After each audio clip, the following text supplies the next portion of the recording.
Hi, and good evening, and welcome to THFC Till I Die. I will get used to that because I nearly said Tottenham Gold again. I will get used to our name change.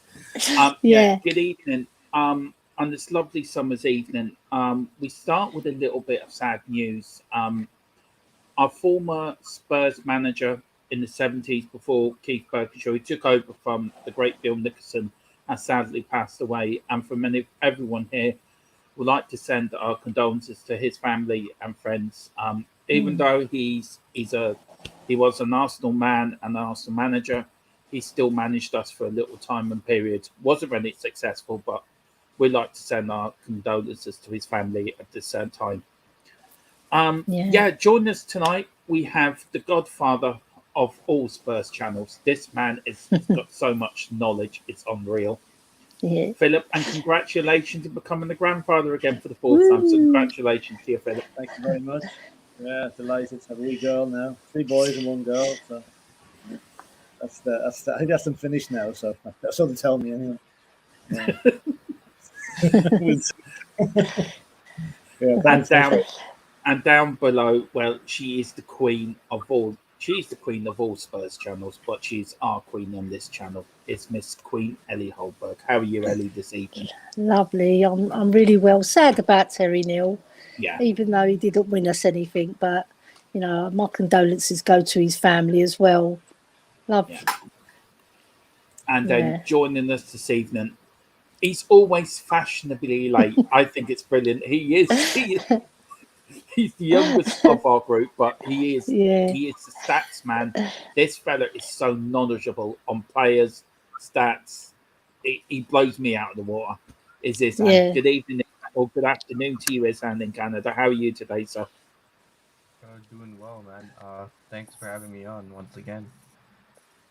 Yeah. All right, Izan. Right. Cool. We just got to say hello to we'll get it up here from we'll get it up. Doggy, big up Doggy. He says, let's go. Thank you very much for joining us.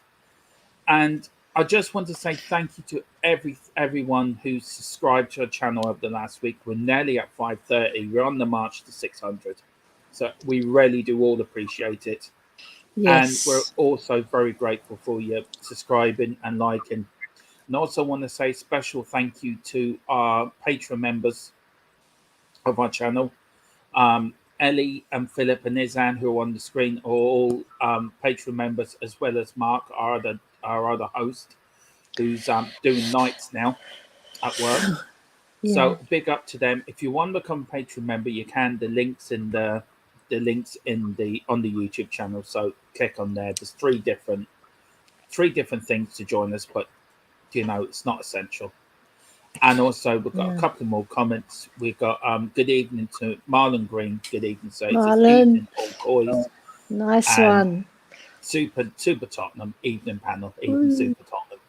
Super Tottenham. Big up. Right, Philip. Tonight's show. we're together taking people on a bit of a history tour, aren't we? Yeah. What happened with Spurs Yeah. between 81 to 91, the rise and fall of Tottenham Hotspur.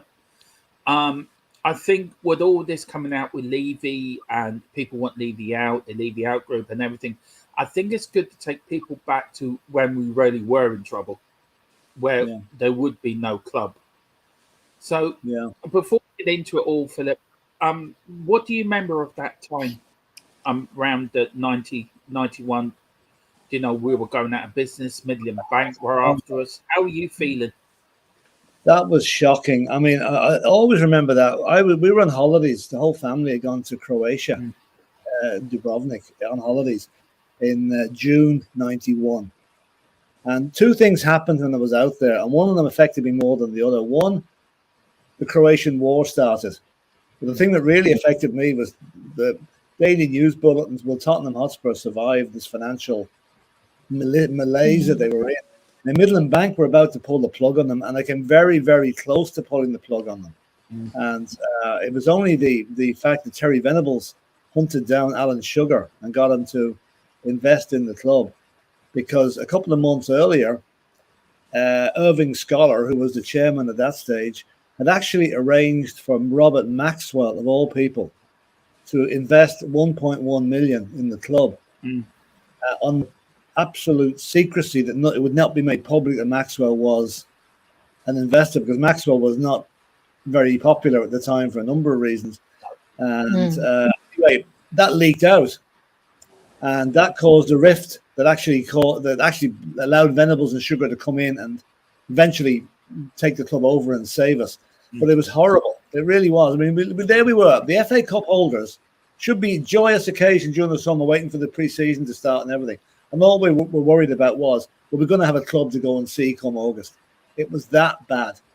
Yeah. You know? And I'm just wondering if it happened in today's financial climate, or around 2007 or 2008, when everybody was going belly up, I'd say Tottenham would have been let fold. You know, it really was. I'd say it was only the history and the fact that Alan Sugar came along that saved us.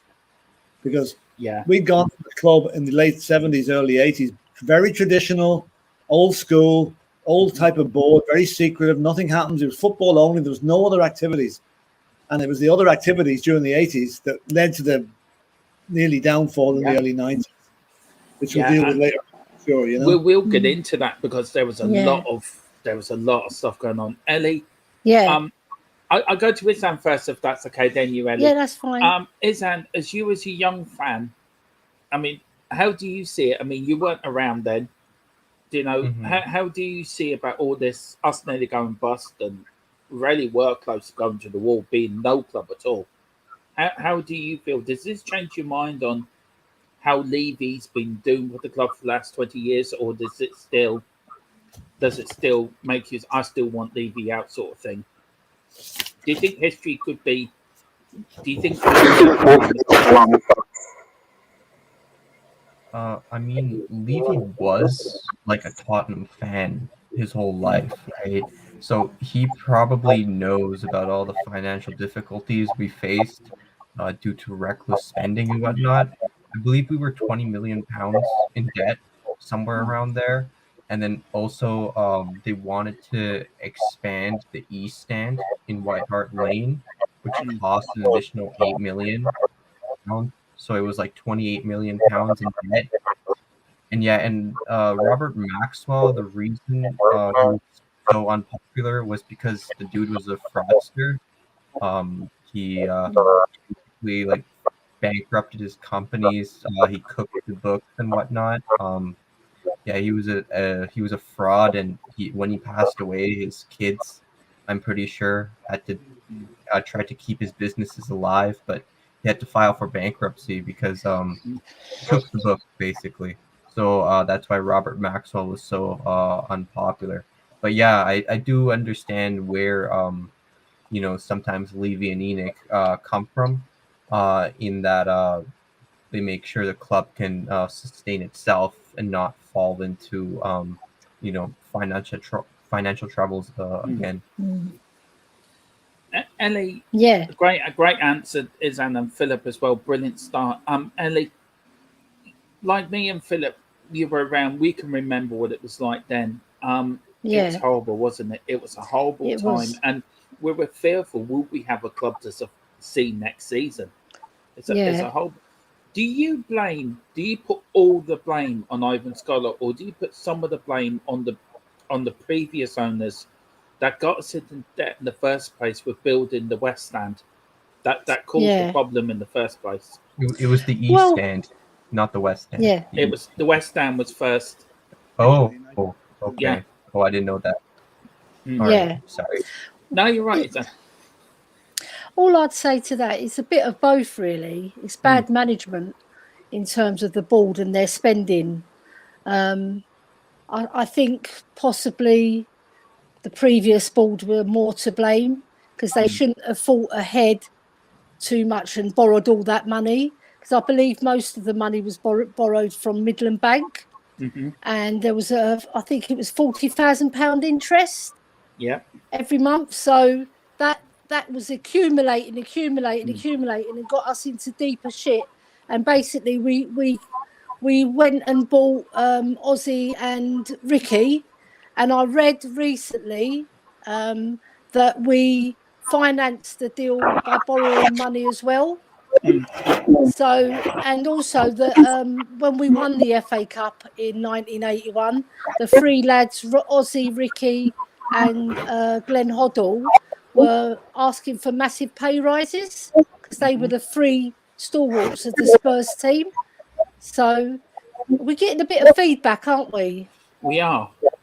I don't know where it's coming from. It's not from me, I don't think. No.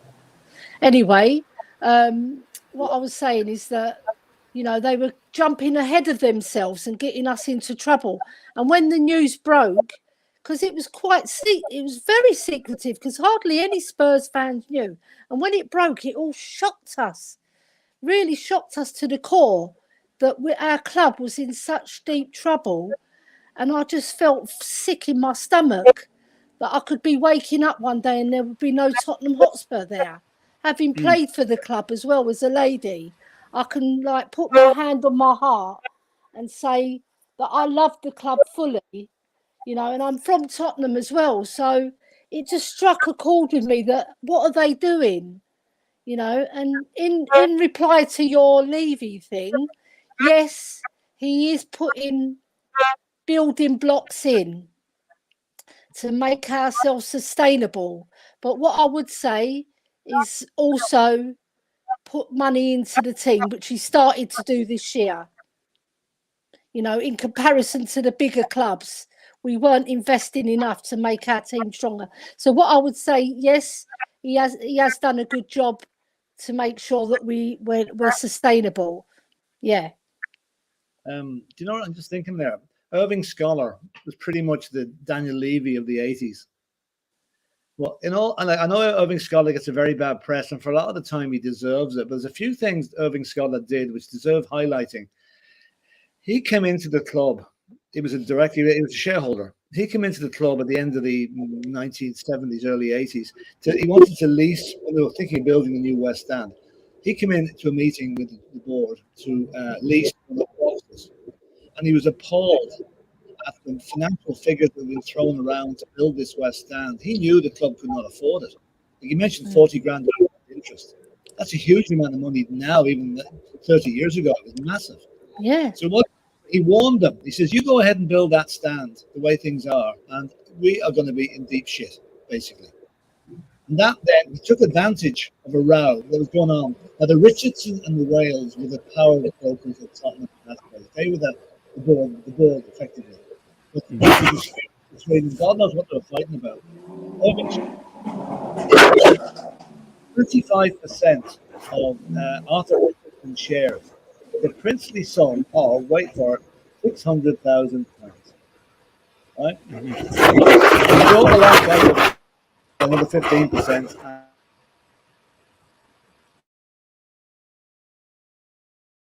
I'll leave Scholar there for now. But one thing he did do, which is not really Tottenham related, but it's all football related.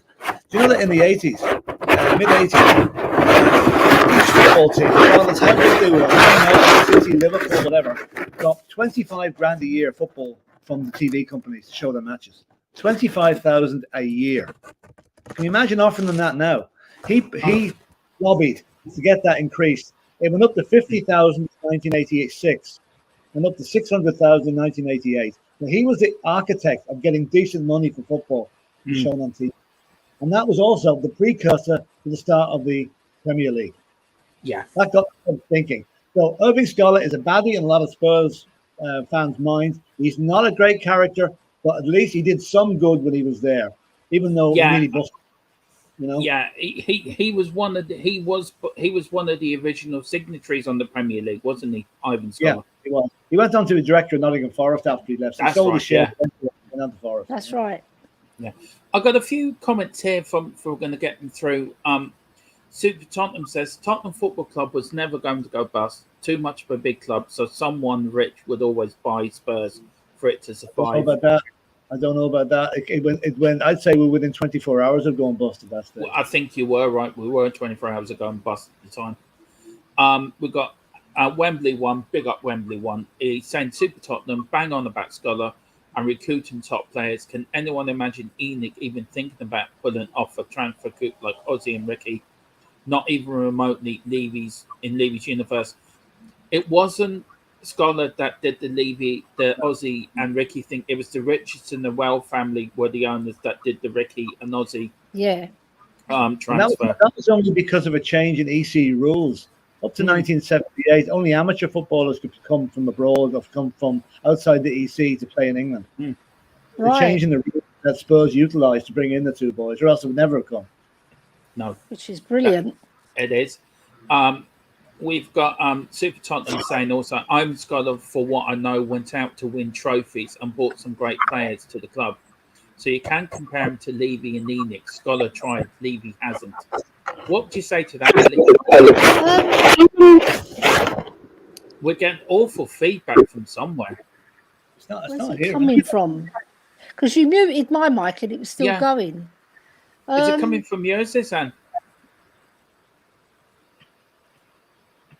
No, it's Anne's muted. Yeah. Yeah, I was on mute. Right. So what would I say to that? What would you say to what would you say to? You said you can't compare Levy and you can't compare Scholar to Levy. He went out and bought some great players. What would you say to Super Tottenham? I would say, obviously, Levy does want to win trophies because there's no chairman in football history that doesn't want to win trophies. But what I would say, he didn't invest at key moments when we needed it. 3 transfer windows. Yeah.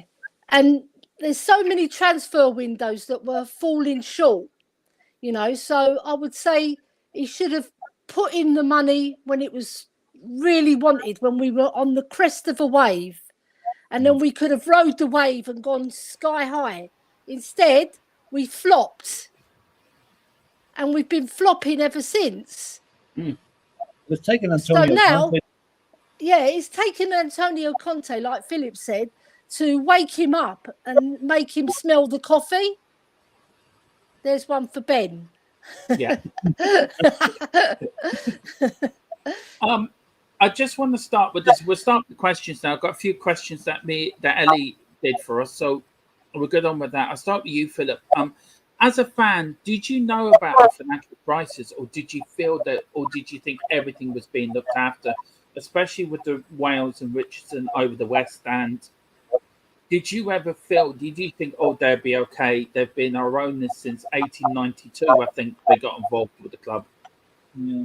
Well, you know, it's like everything else today. Like 30 years ago, there was no social media. There wasn't as much intrusive reporting that there is now.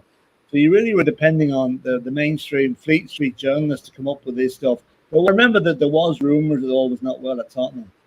But like it was kind of, it was some of them weren't brave enough to come out and actually say it, because I mean Spurs were an institution at that stage. You know, late 80s, beginning of 90s.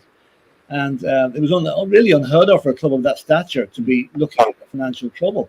So yeah, you heard whispers, but it was after we won the FA Cup, or just before we won the FA Cup. But we knew we had to sell Paul Gascoigne to was it Napoli? I forget who was supposed to sign it. And the figure was when Paul Gascoigne did his cruciate ligament in the cup final against, a lot of people thought, well, that Spurs gone because we're now not going to get the money from Paul Gascoigne who's going to save us. So that's how bad things were at the time. I actually thought when Paul Gascoigne was injured, that was the worst injury in the history of Spurs, not from a footballing point of view, from a financial point of view. There was a golden, I would say, Gascoigne was the golden egg, and now we couldn't sell him for another year until he got fit again. So it was. We knew about it at the time, but like I suppose everything else, you're hoping against hope it wouldn't happen. Luckily, it didn't. But I'm just wondering if Paul Gascoigne had not done that injury and had gone to Lazio or whoever it was that summer, what would have happened? Would Scholar have held on? Because the money we would have got from Gascoigne would have kept things afloat for at least another year. The question we'll never know the answer, Yeah, that's so true. Izan, you've only had Levy as chairman all your Spurs fan life. I mean, we've been under. I mean, for myself, Philip and Ellie, we've been under the Richardson and Well family, Scholar, Sugar, and then Enoch. Do you feel, when you look back, are you envious of what we used to do back in the day, or do you think Levy has done it some sort of correctly? And I'm not giving him any credit here because there is windows. He should have bought players. We should have backed them, as Wembley One says back in. When we were chasing Leicester for the league, for the Champions League final. So, there's plenty of mistakes he's done. But do you think he was trying to look back and not make the same mistakes of previous ownerships? Or do you think he's just generally an accountant and he's generally tight with his money anyway? With Levy, right? Like Ellie said, obviously Levy wants to win trophies. There's not a chairman in the world that doesn't want to see his team win. Yeah. But I think Levy has been too cautious in terms of spending. I think that's a complaint people have had. And look, with Levy, I know the lack of investment and whatnot, it annoys a lot of people, but I'm not really I do dislike Levy. I don't think he's the perfect chairman. I don't think he's I do think we can probably get a better chairman, but is he like a 2 out of 10, 3 out of 10 horrendous chairman? No, I don't think that. I think he's closer to like a 5 or 6 out of 10 chairman. I think that on the footballing side, he is a bit out of his depth. He should have hired a sporting director years ago. And I do think that in many transfer windows, we should have spent money where, eventually our lack of spending caught up with us. We finished 7th last season. But with Levy, there's some good, there's some bad. But I don't think that he is so overly bad when compared to our previous chairmen who basically ran us to the ground. He's not that bad of a chairman, in my opinion.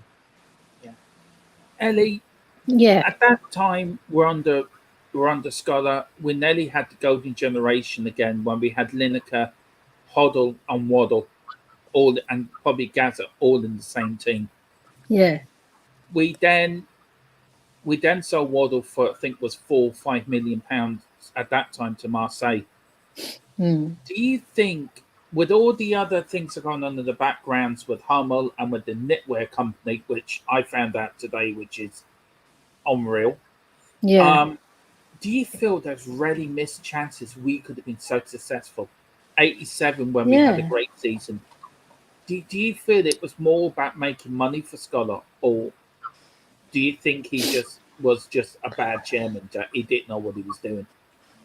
I think it's 50-50, because I think he had the right intentions in terms of building the stand and bringing in more revenue, because obviously the more fans coming through, the more gate receipts you're getting that you can invest into the club over a number of years. So he had the right intentions, but he didn't execute the money well enough to make us get to that level where we could start competing.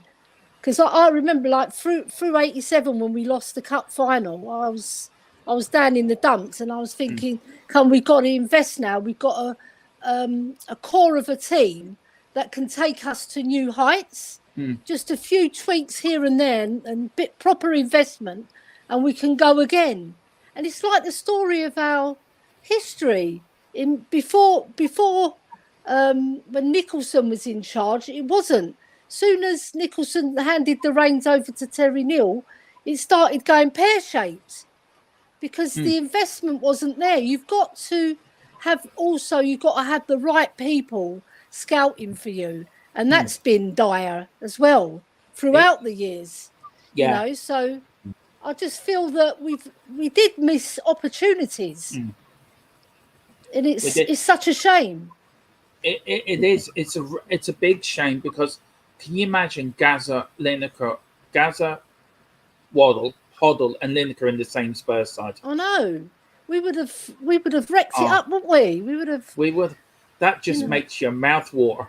I think Waddle was probably sold for financial reasons as well. It was. Definitely. Well, I think you talk about bad choices and lack of scouting and that. I think the biggest mistake we made, and this is all saying this on the day of his death, is probably not very nice, but I'm going to say it anyway. There's no way Terry Neal should ever have been appointed as manager of Spurs. No. Danny Blanchflower was the chosen successor to Bill Nicholson by Bill Nicholson himself. Now, it's like Alex Ferguson suggesting someone at Man United said, no, we're not having him. I'm going off on appointing an ex-Manchester City manager as a manager. It was ridiculous. They should have listened to Bill Nicholson. And Danny Blanchflower was Spurs down to his bootlaces. And he would have taken that club somewhere. I guarantee we would not have been relegated in if Blanchflower had taken over. But anyway, that's beside the point. I think we've had a history of poor decisions down the line. And I'm sure every other club has had them as well. But the fact we don't care about the other clubs, only Spurs we're worried about, Yeah. So, and to say, like, Levy, he's 20 years at the club now, right? I think it's only now he's waking up to see the potential this club has. Up to now, it's been a money-making exercise for Enoch. It's not been investing in the players up to a point. Now he's starting to see that unless he keeps Conte sweet, he's going to be the fall guy, and he'll have to go. If Conte goes, Levy has to go for lack of investment. So we're at a crossroads in the system now, where I think Levy has got to continue what he started. Basically, that's the way I leave it. He's got to keep this up, not just this close season, other close seasons as well. Yeah. Then we'll get with that club. Sorry, Philip. The question I would love to ask you: do you feel we've been paying for the mistakes of Scholar and that generation for up to now? I'll tell you one thing. Again, I'm not praising Irving Scholar, but up till the time he took over, Spurs was a football club, and that was it. You went to your match, you bought your program, you bought your pie and bovril at half time. There was no drink in the stadium. By bringing on that West Stand, or when the West Stand was built, we started having a more club culture, whereas there was more retail outlets available in the shop to buy things. He expanded the repertoire a wee bit. Now, he went into things you should never have gone into, like clothing. And there was a thing I remember buying a T-shirt back in 1991 or 90 by called Fred Bloggs. That was sponsored by Spurs as well, apparently. Yeah, it was. So stupid things like that, there's nothing to do with football. But at least what he did was he brought us out of the dark ages into the 20th century regarding retail and marketing. The fact that when he sold up his shares to Alan Sugar, he made a profit of 1.4 million on those shares, plus what he'd taken as dividends in between. So he did okay out of Spurs. Yeah, he did. The rich get richer. Yeah. Well, he did. When he sold the club, I think he made more money when he sold these shares to Alan Sugar and Terry Venables, Scholar, and Brebrov than they did when they bought the club. I want to start with you, Ellie, on this. Yeah. Spurs have become the first club to go on the London Stock Exchange in 1983. How did you feel with that? Did that just pass you by, or did you think, wow? Because we always were a private run club, and then suddenly now we're into new rules.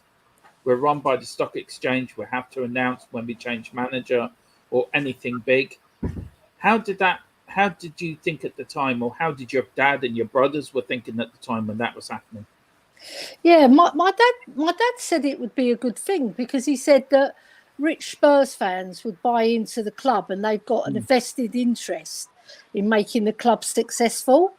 But it didn't really pan out like that. So I had mixed feelings about it, because I was only young as well. So, I mean, in 1983, I wasn't that old. So I just remember feeling quite excited about it, but had some trepidation as well, because of what my dad was saying in regards to would we stay afloat, because you're taking a risk on the stock exchange, because you've seen so many companies crash just like that. In a second, they've gone. So even though my dad was quite excited, he did tell me the downfalls of it as well. And like being so young as well, and I was doing my exams at the time as well, I remember. So I just thought maybe quite a few rich Spurs supporters would buy us, and they'd have more heart for our club rather than just a chairman, ruling the roost. Yeah, but in big business, there's always one kingpin who pulls the strings. Yeah. Regardless of who's investing, there's always one big spider in there determining how the club's going to go. So yeah, I had a lot of mixed feelings, but I was quite frightened at the same time, because of what my dad told me about companies just going bust just like that when they become PLCs. Philip, with the stock exchange and then going on that, and the problems when Scholar took over with the West End being 5 million in debt, how did you feel about Spurs going in this direction? Was there a bit of fear in you, or did you think, right, we've now got a chairman in, we're going to go on the stock exchange, we're going to get invested in, we're going to now kick on from the team Birkinshaw had got from the early 80s, from the 81-82 Cup finals? Yeah, well, I think what it was, again, we were the first club to be listed on the stock exchange. And again, it showed the forward thinking at that stage. And Scholar raised over $1 million in a rights issue when we did launch on the stock market. So that paid off some of the debt on the West Stand. And I think a lot of Spurs fans too, that a few bob to spare, they'd even buy a couple of shares just to say they were shareholders in Tottenham. Not expecting to make any money out of it, but just hang it on the wall, Yeah. That's a sort of little talk, kind of a thing to talk about when your neighbours came around. Oh, look at that! I'm a shareholder in Tottenham. But it did bring its own restrictions. Like we had to advise, every major move had to be advised to the stock exchange before you could do it. Even when you signed a player, you couldn't announce it until the stock exchange had been told first. So it was restricting in that. So it left things. There's no such thing as secrecy. But no, it was. Like, I don't think it was a bad thing. Like, okay, when we were delisted, we came off it there a number of years ago. Maybe it was an Enoch to go over. I don't really know. I didn't really follow that end of it too much, But no, I thought it was a good thing. I thought it was progressive, because we were coming out of a system where, as you say, the Richardsons and the Wales have been in the club for over 100 years. And they got stiffy and stuffy and stuck in their ways. And they had a reputation for being notoriously tight with money. Yeah. Really bad. Yeah. Bill Nicholson, for all manager, Bill Nicholson was as tight as tuppence as well. He wouldn't give a player a pay rise. Yeah. No, I bet. So it's sort of filtrated down through from the board down onto the management. So it was good to see a bit of 20th century coming into the club. I thought we were all hopeful that it would work, because he was dynamic. He was replacing maybe 75, 80-year-olds on the board. We probably had to get a Zimmer frame to get up the stairs in the boardroom. Whereas this guy, you know what I'm saying? He was young, he was fresh. Yeah. And we thought he was our savior. It turned out he wasn't, but for a couple of years, 2 or 3 years there, he did have things going in the right direction. But I think it's just that the debt, that Midland Bank debt, was like an anchor dragging them down all the time until they got to the stage where the ship was nearly gone under. And Alan Sugar was the lifeboat. I mean, Izan, you're the great statistician of this channel. All the the bits and this. you know, we went on to the stock exchange. We won the FA Cup in 81, 82. We had a great manager in Keith Birkinshaw. Do you think Irving Scholar went in more of a commercial way with Tottenham? And Keith Birkinshaw famously said that there used to be a football club over there.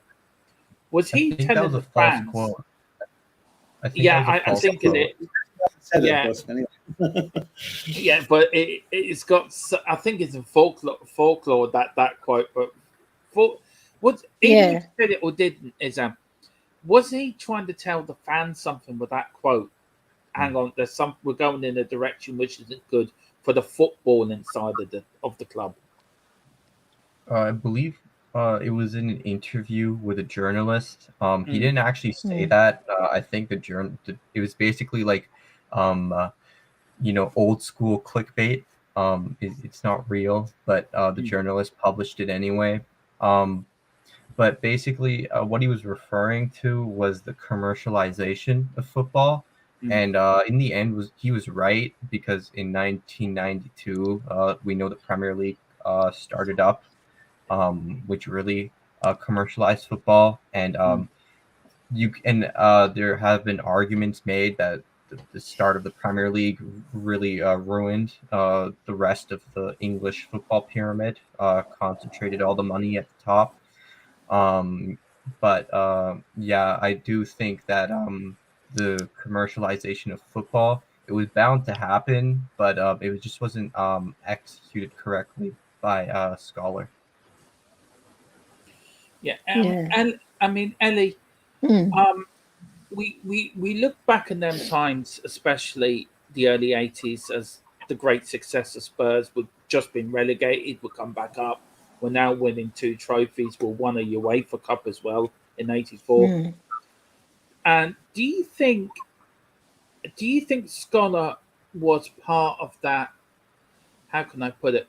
Was he part of that Thatcherite sort of era where rich people got rich, and it was like that part of the 80s, wasn't it? It was like, if you ever watch Wall Street, it's that sort of like Del Boy. He's a wheeler and dealer, but he dresses like he's a multi-millionaire. Do you feel it was part of that Thatcherite era of the 80s that, it was just all about money? Like Harry Enfield said, give me the money, that sort of thing. Yeah, how I saw him, he was very aristocratic looking, dressed smartly, very pompous, arrogant, sort of had his head up all the time, like he owns the whole of Tottenham Hotspur. He gave that aura, and I always Ellie, sort of... you muted yourself. Did I? No. We can't hear Ellie. Do you want to take over? I'll come out. I'll come out. Hear her. Log out and log back in. Can you hear me? Can you hear me, Izan? Philip. Yeah, I can. Do you feel it was part of the Thatcherite era, or what do you? Yeah, that was around the time of the miners' strikes, mid 80s. When the miners in the north were striking for months, and Arthur Scargill was involved in it all. Yeah, it probably was. I mean, as I said before, we were coming from an old school, traditional, very near secret society at Tottenham, into the open book of the stock exchange listing, where we had everything was on the table for the public to see. So yeah, it was like that. And Scholar was a kind of as you say, he was the Del Boy of the football world. Yeah. As Del Boy say, the world's your lobster, and he what it was. Okay, it didn't work out for him, but again, do we want football to be the way it was in the 70s with crap pitches and poorly designed stadiums with no facilities?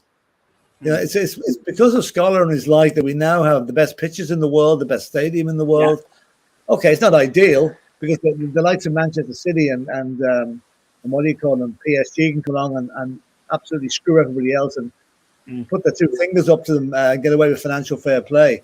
So from that point of view, we've come from where maybe there was a top 6, but everybody's more or less on the same level financially. Yeah. Some slight another to the mega rich clubs who can buy anybody they like, and most clubs just can't compete with that. So from that point of view, that wasn't a good thing, you know. But as I said, I like to see that. I mean, I remember seeing, and I always remember the 1969-70 season for some reason. Whatever was going on in England, most of the pitches were like beaches. There was sand everywhere. Now, do you ever see sand on a football pitch? You might in League Two, but you see, even at the last game of the season for Norwich, their pitch was perfect. Yeah. You'd never have seen that back in the day. There'd be mud in the goal mouth. There'd be the corner flag would be a line of mud the whole way up the length of the pitch, and then sand in the middle. So there has been a lot of improvements. And Scholar was one of the forerunners of that, in all fairness to him. Yeah. The man who was selling the sand was making a bit of a wedge, wasn't he? Ellie, sorry, that was my fault. One of my headphones had packed up, so it wasn't you. Nothing you done wrong. It was my fault. Sorry, Ellie. You can never put a good woman down. No, that's true. That's so very true. JC said, was it the rise of the yoppie type in them days in the early 80s? It really was. It was, because he was a real yuppie, Irving Scholar. He was really arrogant as well. He had his collar cocks like Elvis. It's find the facts. Yeah. Yeah. God. Izan's looking at us thinking, what the hell are them three talking about? It's like the episode of Only Fools and Horses with Del Boy's in a wine bar, and he's got to find the facts, races and everything. And he says, can I have a bottle of Beaujolais Nouveau, which is the new wine? What year? He says, can I have a 72, you know? Anyone that knows wine can put that one out. Oh, my God. Izan, I mean, me and Ellie, we're laughing about the early 80s, Izan. I mean, shoulder puffs as well. Yeah, so very true. Big hair. Big hair. The shoulder pads. It was terrible.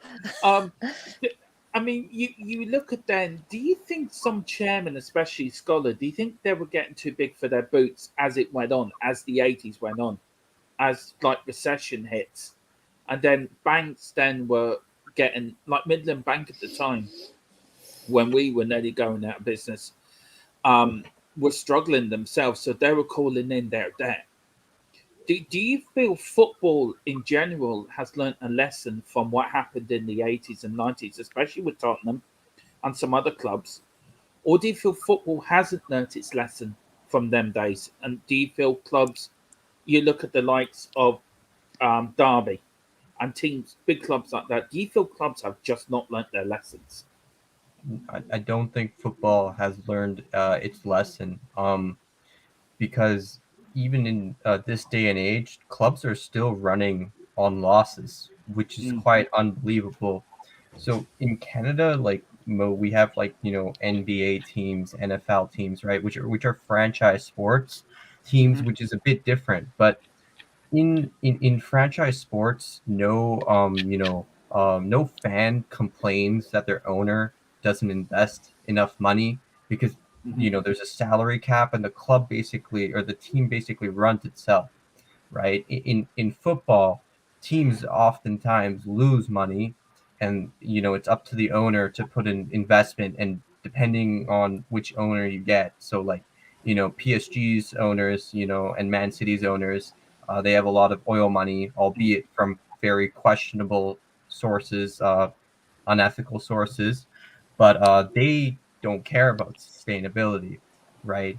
And in contrast with Tottenham, our owners generally very frugal, don't invest a lot of money into the club, if any at all, and we are self-sustainable.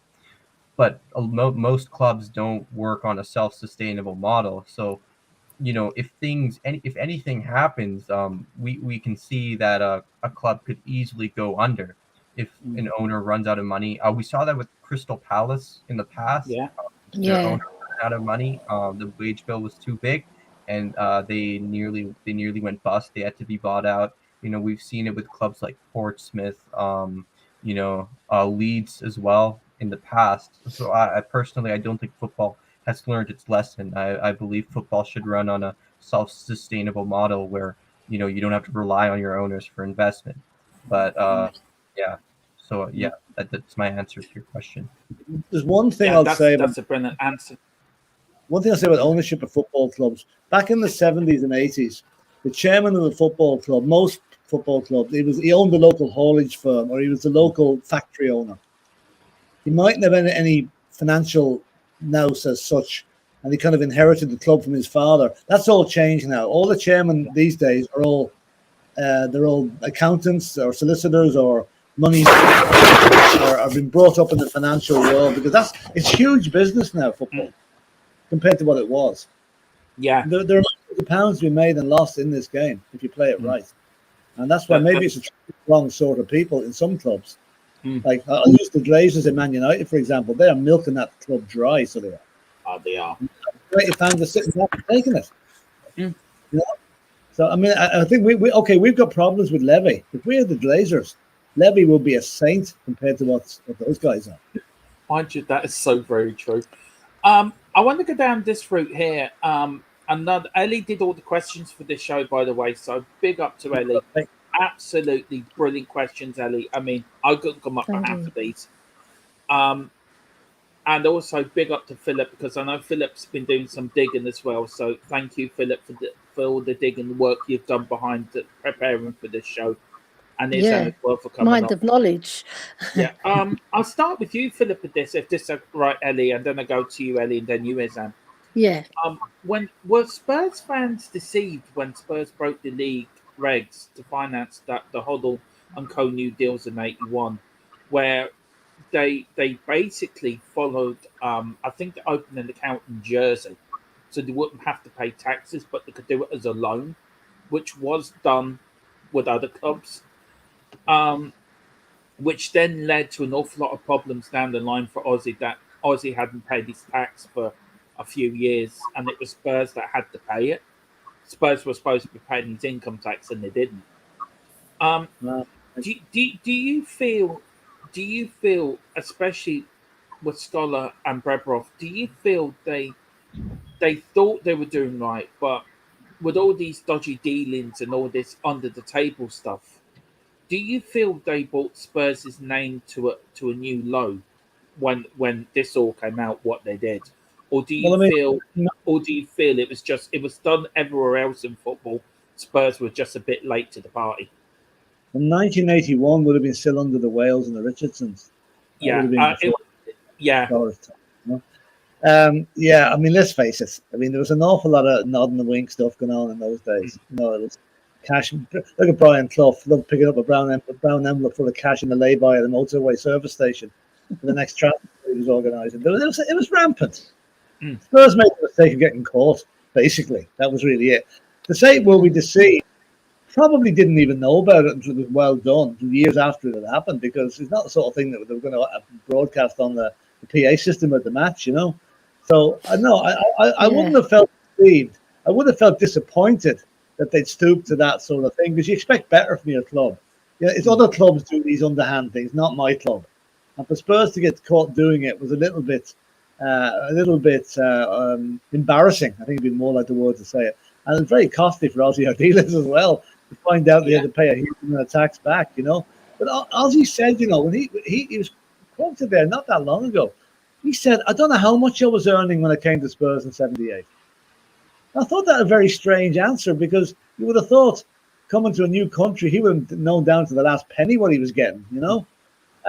But you know, and just in conjunction with this question, just a bit of a run through. Do you know what the average wage for a Premiership or First Division footballer was between 1981 and 1991? I've averaged every year. You know, it grew up. It went up a bit every year.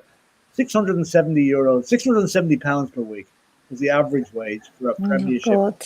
Can you imagine offering that to Cristiano Ronaldo now? Do you know what I mean? Yes. You know, he'll tell you to go somewhere, won't he? It's only when the Premiership started in 1992. The average wage in 1991 was, I think, 1,300. They'd gone up to that high in 1991. In 1992, 3,500. It went up. Yeah, that's when it's been going up ever since. But anyway, back to the question. No, I don't think they were deceived. I mean, you know, it's in those days it was it's a cash business. You know, let's face it. Back in 19 whenever, nobody was paying for credit credit card for tickets. It certainly wasn't a cashless stadium. If you'd have told the boys back in the 80s you weren't going to take any cash, they'd faint, because the cash went one for them, one for me, one for them, one for them, one for them. You know what I mean? It was all spread out, and the cash was hidden under the bed, basically. You can't do that now. That's what happened. That was going on everywhere. So it was probably the reason why credit cards became so popular, because cash is getting dangerous. So. Yeah. I mean, that I did. It's just making me laugh. 600 a week. 600 a week, yeah. You can imagine Ronaldo. Back in 1978, it was 370. Jeez. When Ozzy came, the average wage was 370. And I'm sure 17 grand a year. He was getting more than that, I'm sure, but that's what the average player was getting. Yeah. I'll tell you a funny story about that before you ask me the question. It's about Steve Perryman when he went into Bill Nicholson. And he was on £28 and he found out that Alan Gilzean was on £95 a week. You mean the great Alan Gilzean only getting £95 a week? There's Steve Perryman, our club captain, only on 28. And he's going in there asking him for 30 quid or more. and Bill Nicholson goes, "What do you want?" He gives him 3 chances to say what you want. And he goes to Steve Perryman after he asked for the pay rise. "I think I'm worth it." He goes, "Have you ever seen yourself play?" Oh, lovely. You know, that's the sort of manager you want now, you know, to get out of Deadwood. I have to say, Ellie, Bill Nick was a proper Yorkshireman, tight with his wife. Proper. You know, and Spurs, it wasn't a coincidence that we got another Yorkshireman to replace him later on. Yeah. That's so used to be a joke about Alan Gilzean. He'd be the first out of the shower after every match, and apparently he drove a flashy Jaguar. And apparently Alan was fond of his drink at the time. He says, "Yeah, Alan Gilzean, he's got a Jaguar and 2 pubs to support."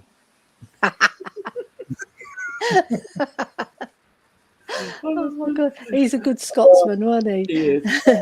Ellie, I just want to twist the question a little bit for you. Do you feel when Scholar took over that he took advantage of the row between the Rails and the Richardsons at the time? Because there was a bit of an argument when they were building the West Stand. Yeah. Do you feel that because it was the Richardsons, Wales, and who was the third? There was 3 families, weren't there, Philip and Ellie? Richardson, Wells. The shares off Fred Bearman or Bearman. Yeah. Who'd be the former Bearman. Bearman.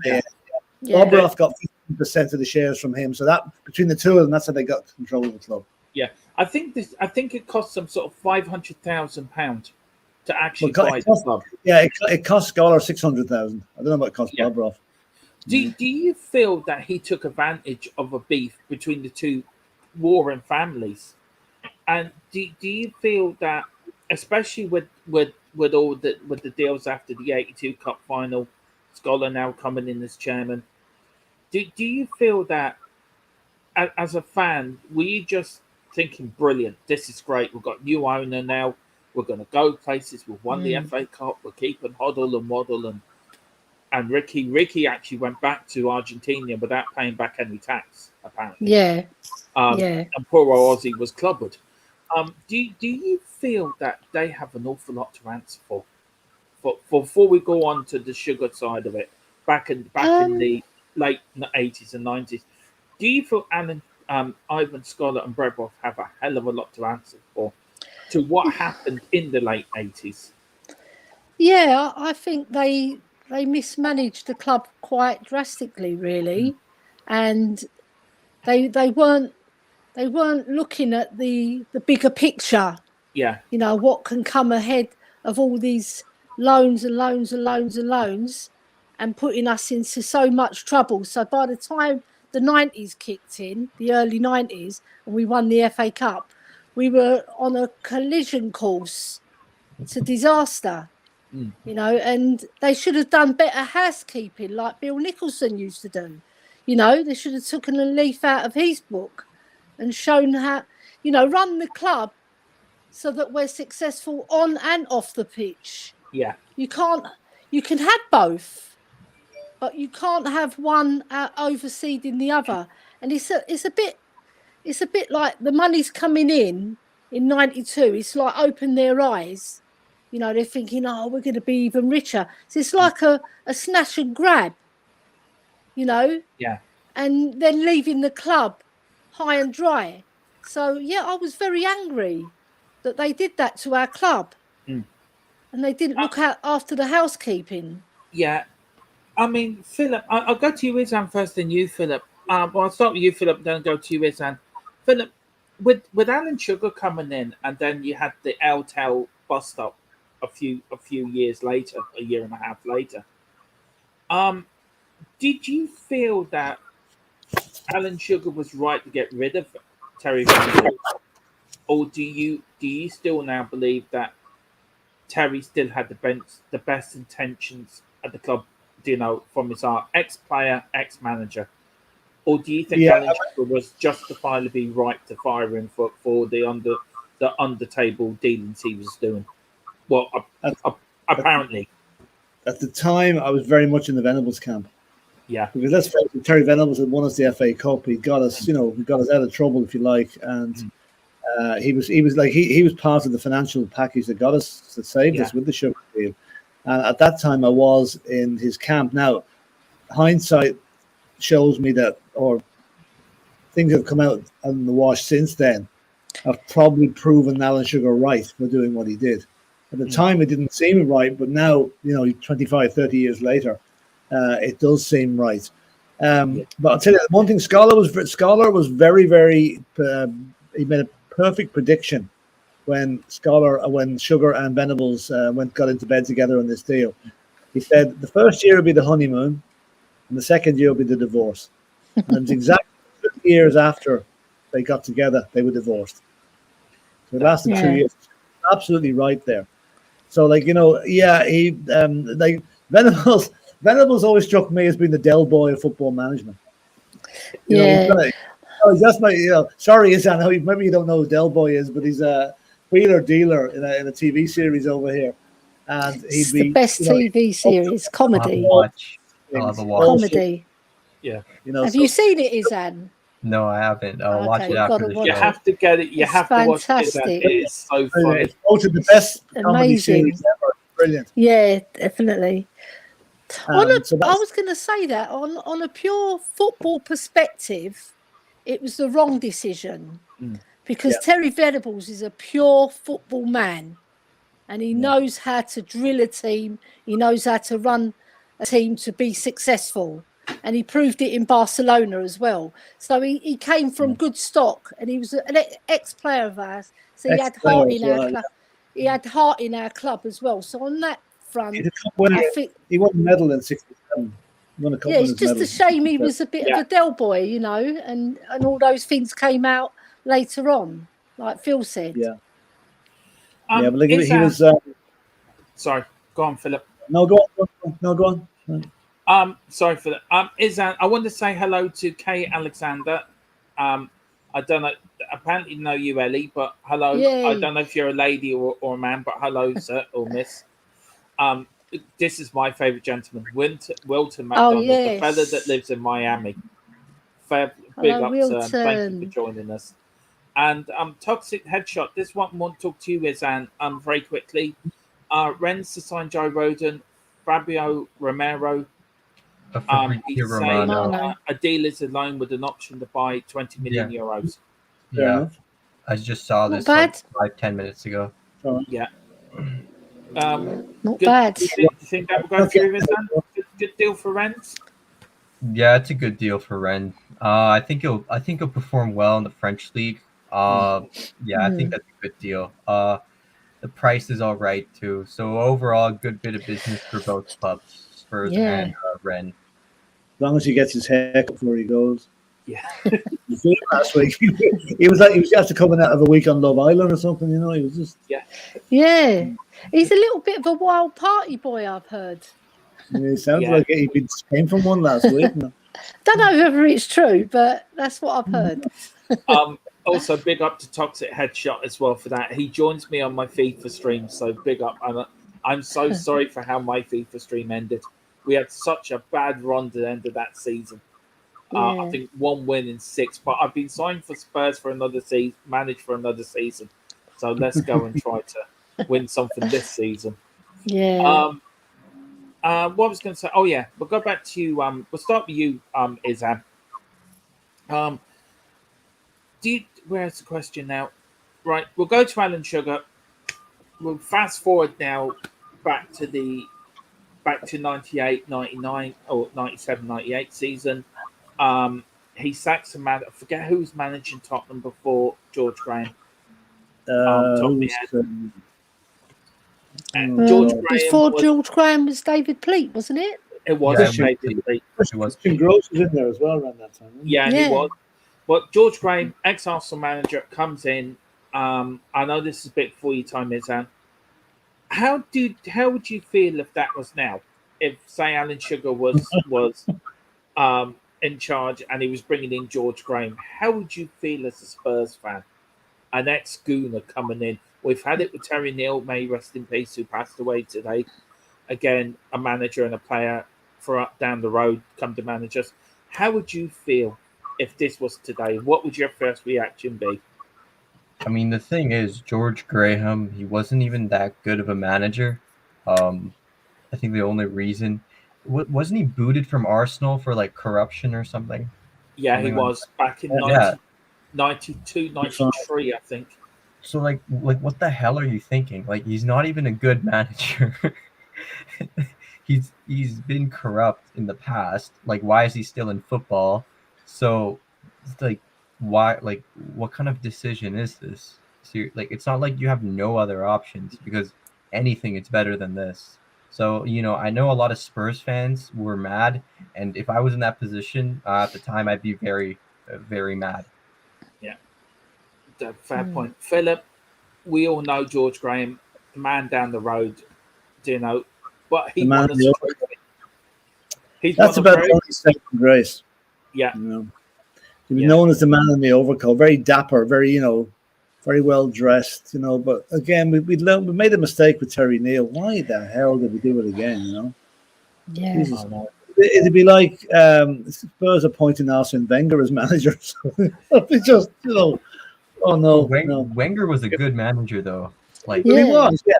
But you don't, like, some things are not it's interchangeable. Just on the Arsenal thing, isn't it? Some things they do not fit together, and Arsenal and Spurs are a prime example of that. You just do not mix them up. There's Spurs gospel, isn't it, Philip? Spurs gospel. It is. Shout that nothing to do with the Arsenal. It's the 11th commandment. No, I like, okay, he won us a trophy, fair dues, I'll give him that. But unlike Terry Neal, who went back to Arsenal in 1976 saying, "Agent Neal, your job is done."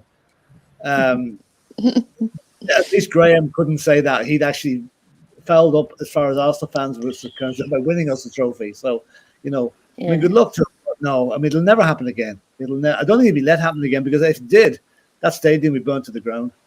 Yeah, it really would. £1 billion stadium. I just want to get to this for you, Ellie. I'll start off this bit. We jump forward. We will go back to Alan Sugar. I just want to finish off the Scholar time with you. Yeah. How did you feel about Scholar's time in charge of Tottenham Hotspur? I just thought it was all front and no action.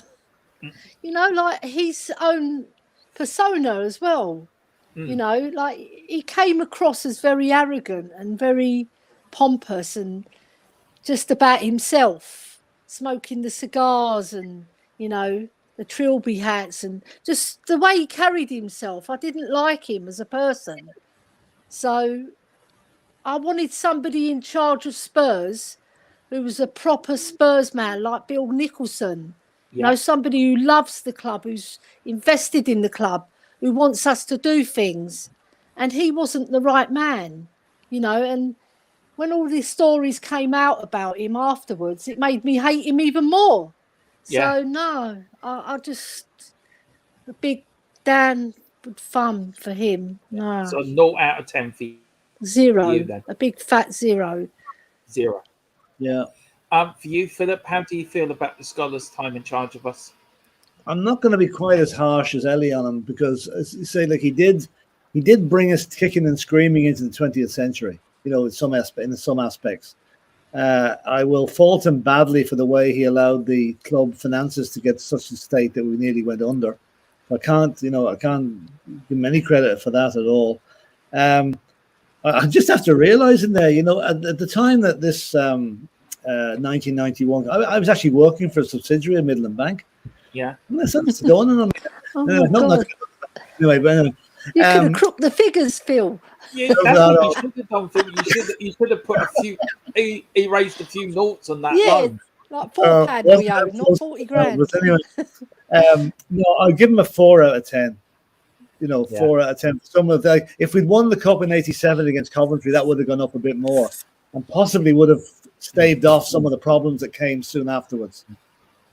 So football's a funny thing. A result in one match can have a knock-on effect. Just as that, if Southampton hadn't hit the bar in 1978, we wouldn't have got promoted. Where would we be now? So little things that they do can change a lot. So 4 out of 10. Could do better, should have done better, didn't do better, and good luck. That'd be the best way to put it. Right. Now we're going on to the next, our new owner. From 1991 to 2001, Mr. Alan Amstrad Sugar. Now, he bought the club in June 1991 with Terry Venables.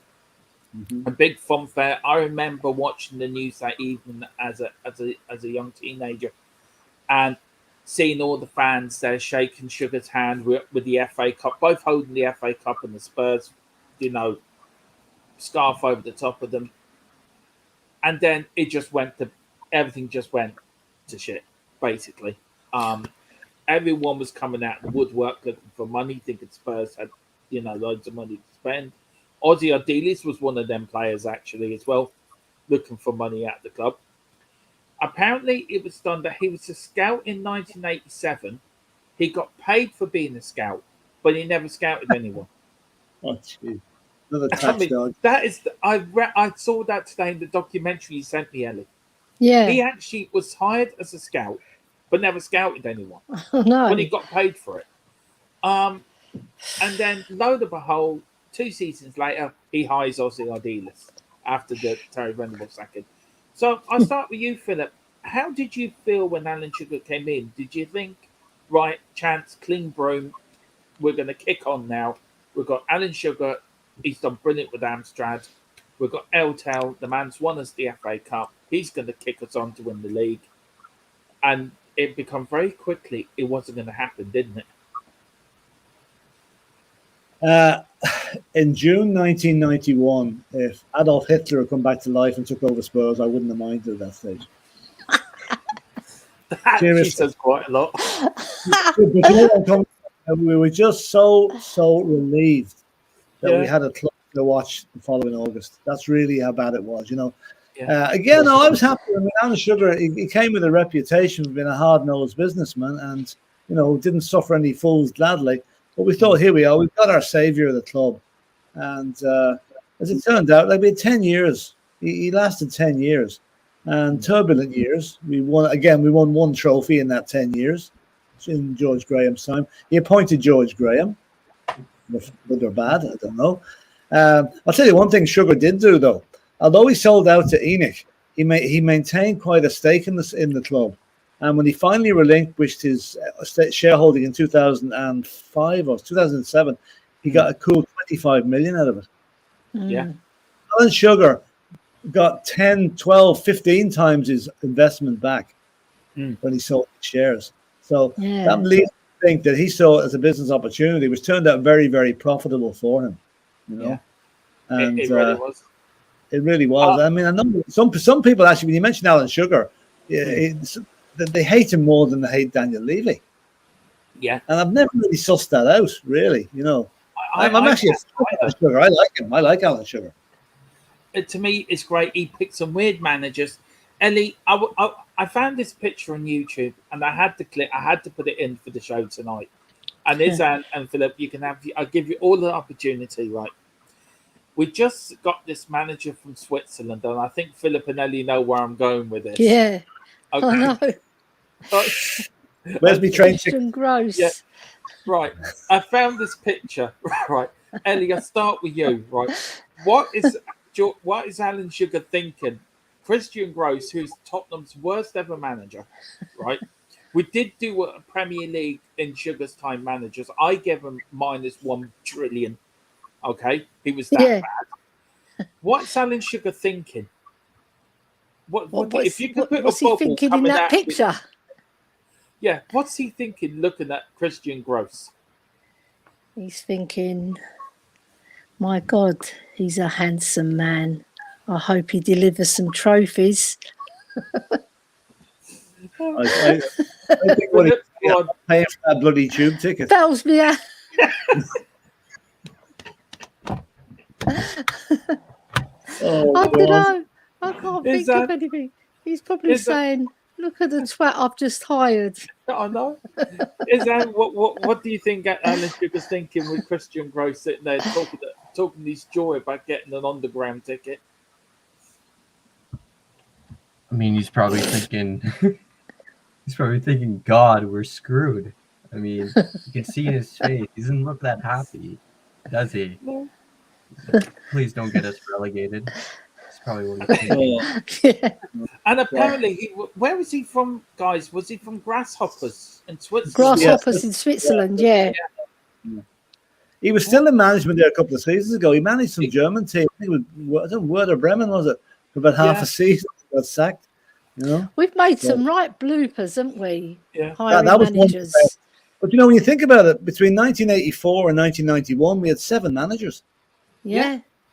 You know? And So, I you think know, David Pleat was a caretaker manager. David Pleat, well, Trevor 5 or 6 times. Hartley, whoever he was. He was in. Can I just say Philip Carl Simpson's quote? This is a quote of the night. This was the moment Alan Sugar created Brilliant. Absolutely. 101. That's the a quote good of the one, night. Carl. That's Better than all of ours. Better than all of ours. You know, I'll tell you how cute Sugar was now. You know, we go back to the start of the Premier League again. In 1992, the Premier League was being founded, and the TV companies were all knocking down doors to try and get the rights for the TV rights. And ITV had a huge bid in, which all the other big 4, Arsenal, Everton, Liverpool, and Man United, were supporting. Spurs were the only team to vote for the Sky package, right? And it subsequently turned out that Amstrad, I remember that. owned, were making the dishes for the Sky TV boxes. Work that one out. Yeah. Alan That's Sugar. how cute he was. He got his way. Sky got the contract, even though none of the clubs wanted it at the time. So he went out that was a good move. Was it true, Philip? He went out to a phone box, rung up somebody in the Premier League or somebody in Sky, and said, "You've got to offer this much, or you won't." Yeah. Or He rang the chief executive of Sky TV and told him to get his finger out and blow ITV out of the water, which they did. And Sky are still making the money now on us. Yeah. You know? Izan down below. I feel sorry for Izan. This is so really. I hope he's enjoying this. I really do. I think he is. He's enjoying the crack. We've had some dodgy managers in our time, and something we will be doing the show off. We will be doing again. We will be marking the managers under Alan Sugar's time, because they're the most funniest bunch of mismanagers you could ever wish to manage any club. You look at him picking Christian Gross. He wasn't the greatest picker of managers, was he? To be fair, all players. That was a gross picking. Yeah. Yeah, I believe at the time when they took over, Venables was supposed to run like the footballing side, and then Sugar would like run the business side, if I'm not mistaken. Am I correct, Philip? Yeah. Like that was the arrangement. That it was supposed to be. He sacked Venables for a number of reasons. I believe that went to court, actually. Did it not? I think he did. There was an acrimonious court case which Sugar won. Yeah. Then Venables appealed it, and Venables lost the appeal. So the courts came down heavily on Sugar's side on that one.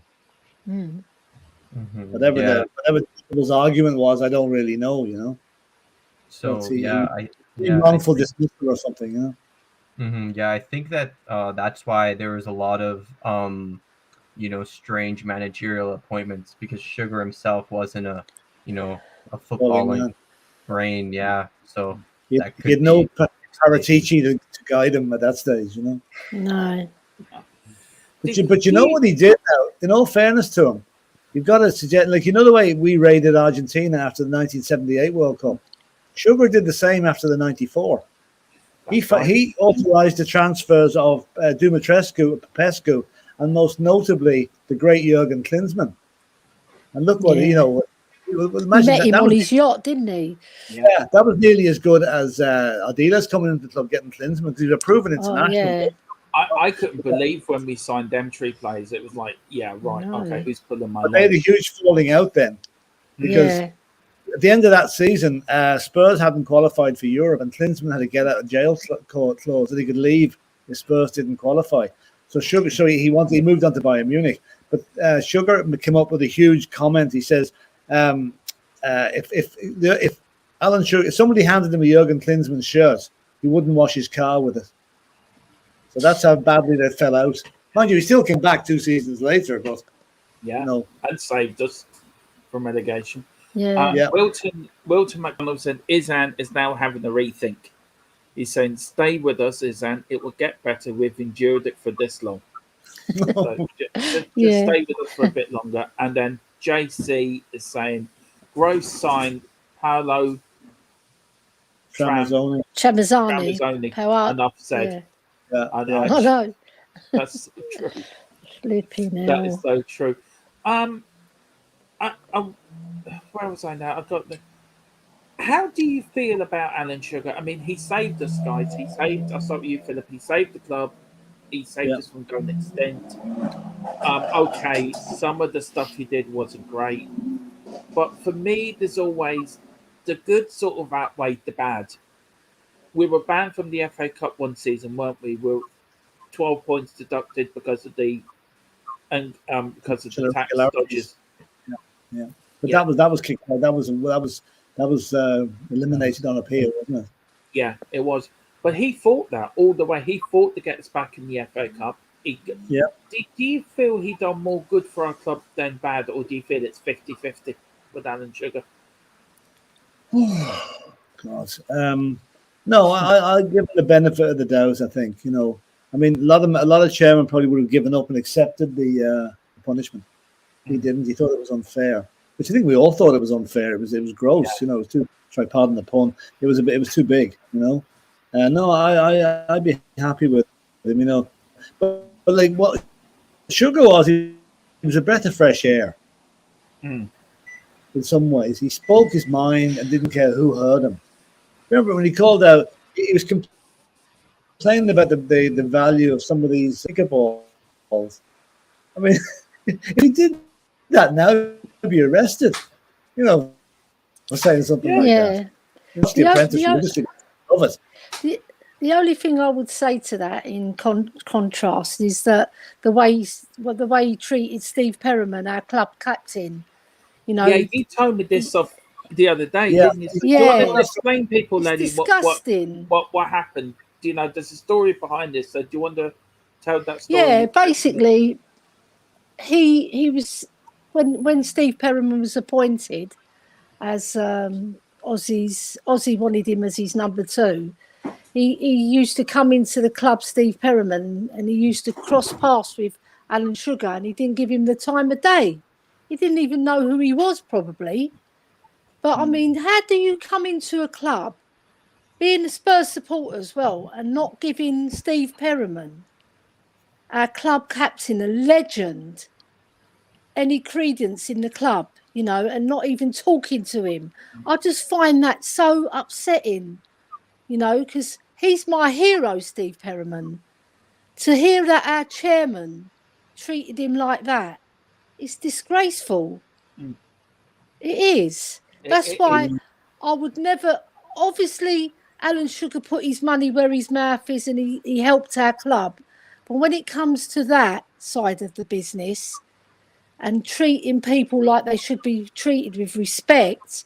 But like Steve Perriman said, that he didn't want any extra glossing. He just wanted to be treated as an equal in the club, because he was managing the club, co-managing the club with Ozzy Ardiles. And then when he got fired, he said it was the best thing. He was wanting to get out of there because of Alan Sugar. So that tells you that he had a power struggle with people. He just wanted to be top dog. Yeah, he had a power struggle with Teddy Sheringham as well. There was a big row with Teddy Sheringham. But he refused to give Sheringham. He wouldn't give Sheringham a 5-year contract because of his age. And then once Sheringham left to go to Man United, he wasn't 5 minutes out the door where he signed Les Ferdinand, who was older than Sheringham, and gave him more money than he was going to offer Sheringham. So he seems to have a case. If you go against him, he'll throw back in your face by giving the next person more than you were looking for. So that probably had a character fault with him, maybe, you know. I know that, what do you call him? Jurgen Klinsmann didn't like him at all. Sheringham didn't like him at all. So he rubbed a lot of people up the wrong way as well, you know. He did. Izan, as I said before, you've only known Spurs with Levy. You've heard about our previous chairmen.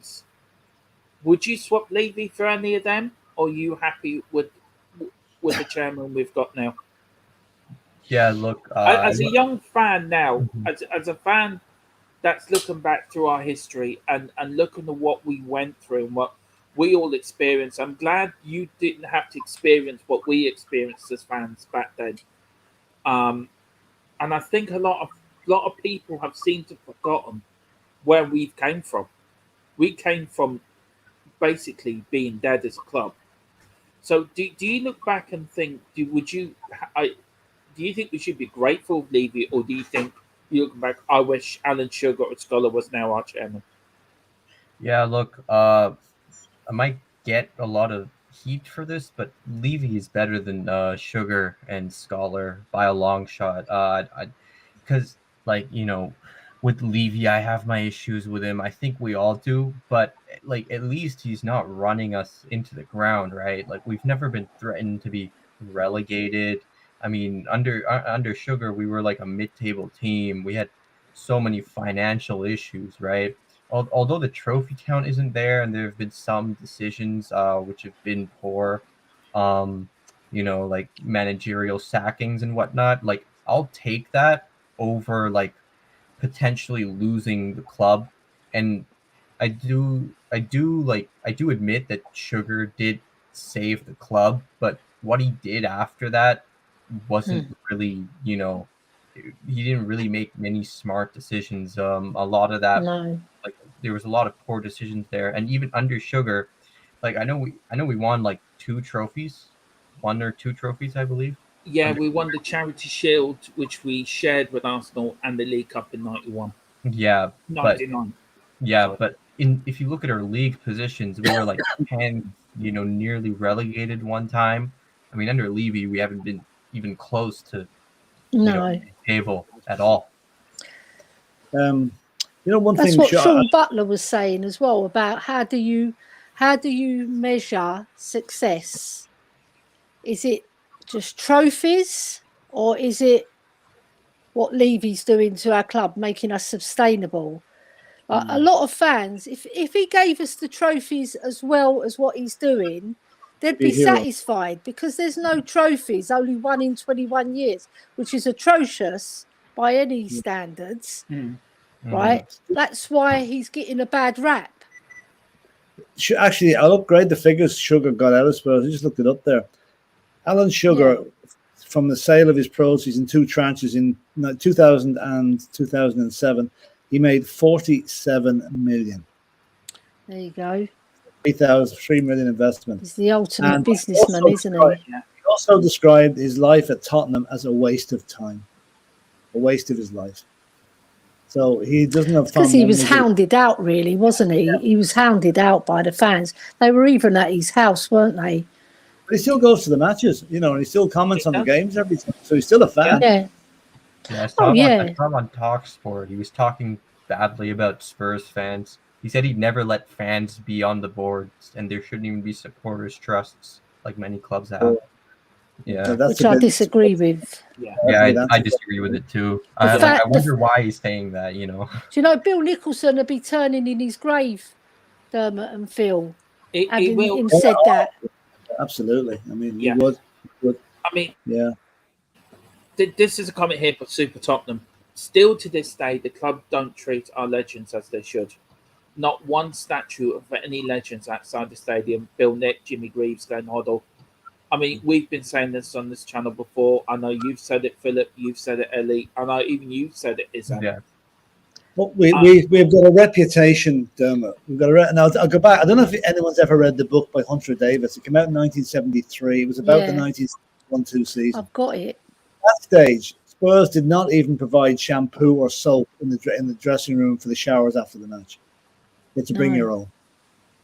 No, that says a lot, doesn't it? Really. Mm. Yeah, Philip. I mean, why do you think the current board won't stick a statue outside the club? Is it just? Well, it can't be the cost of it.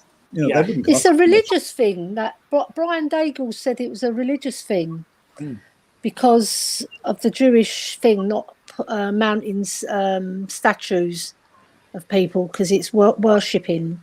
Yeah, well, that could be it. But then again, like I mean, religion and football, hero worshipping could be separated, something like that. Yeah, you know. Well, Brian's in the chat. Anyway, the two statues that I would put outside would be Bill Nicholson, obviously, and Jimmy Greaves. They are the two that I would go for. I mean, I know Glenn Hoddle was brilliant and whatever. Glenn Hoddle's still alive. You know, we'll put up a statue of him when he's dead. But like when you see Man United have one of Ronaldo outside their place, and he wants to get out of there. You know. I know. Yeah, and Man United are owned by Jewish people, aren't they? Yeah. So I don't know. The Glazers are Jewish. I don't know what it is. You know, I mean, it's. Can you imagine that even what they should do is they should put a statue just outside the club shop.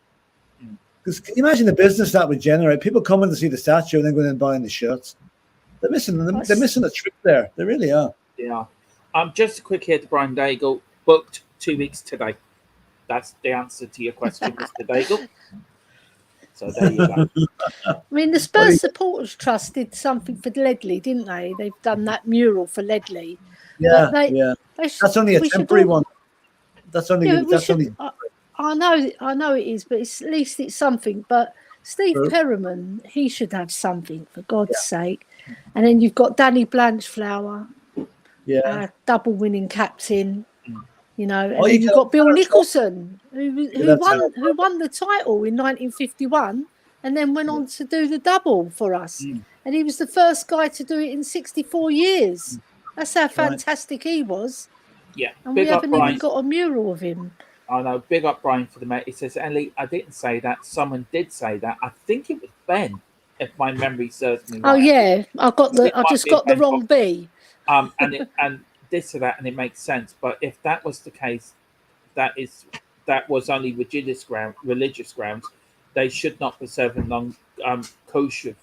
That's right, Brian. That's right. Kosher. I do apologise. Kosher food.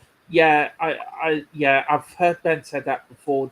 His mum can't go to the games because they don't serve the right food for his mum. That's right. It's ridiculous. Look,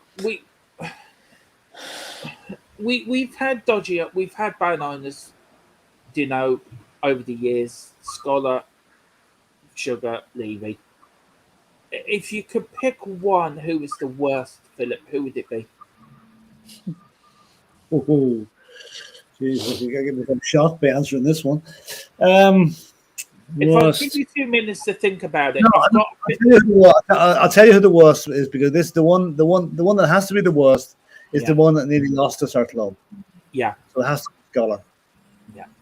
Sugar saved us, and Levy is doing whatever he's doing, but we've certainly not been any bother with financially under Levy. So I'd say Scholar has to win the bet there. Yeah. Ellie, were you? I'll side with Philip. Yeah, Scholar. And you, Reza?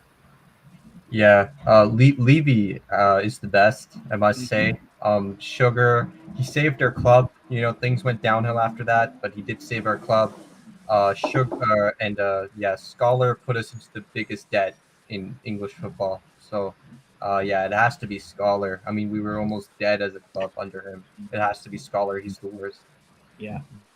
Yeah. Right. Just a few more questions. I found this actually pictured today as well, and it actually shows the trophies that we won under our previous owners. Good Now God. you can see there the Rails, Richardson, and Burnham families from 1898 to 1982. Trophies per decade was 2.4. And then you go to Irving Scholar. Trophies per decade 2. 0. And then you go to Alan Sugar, trophies per decade 2. And then to go to Enid, trophies per decade 0.5. Yeah. My Because they've question, only delivered one. yeah, my question to you on that, Ellie, and I then go to you, Philip, and then Izan Yeah. as well. Have we been on decline? Since we won a trophy the 50s, the 60s, the 70s, the 80s, the 90s, even the noughties. We won a trophy basically in every decade. Where do you think the rot set in? What do you know? I know we hark back to when Nealy went bust under Scholar. Do you think that had a bigger impact on our club than anyone sort of realised from the decline of Spurs? Or do you think we've now reached the bottom with Conte and Levy spending the money, which I will give him credit for, he's put his money where his mouth is this window. He's got to continue it for the other windows, but fair play to him for this window. We've spent it wisely. We've got good players in. Do you think now we're on the way up? Do you think we've hit the dip, hit the bottom of the barrel, and now we'll come up again? Well, time will tell, but I'm just saying, like, even with the investment that we've put into the side now, I still think it's not enough. I still think we're falling a bit short because we haven't filled all the positions, Dermot. Yeah. To make us even better, to make an even better challenge, to give Conte the ultimate chance of delivering silverware.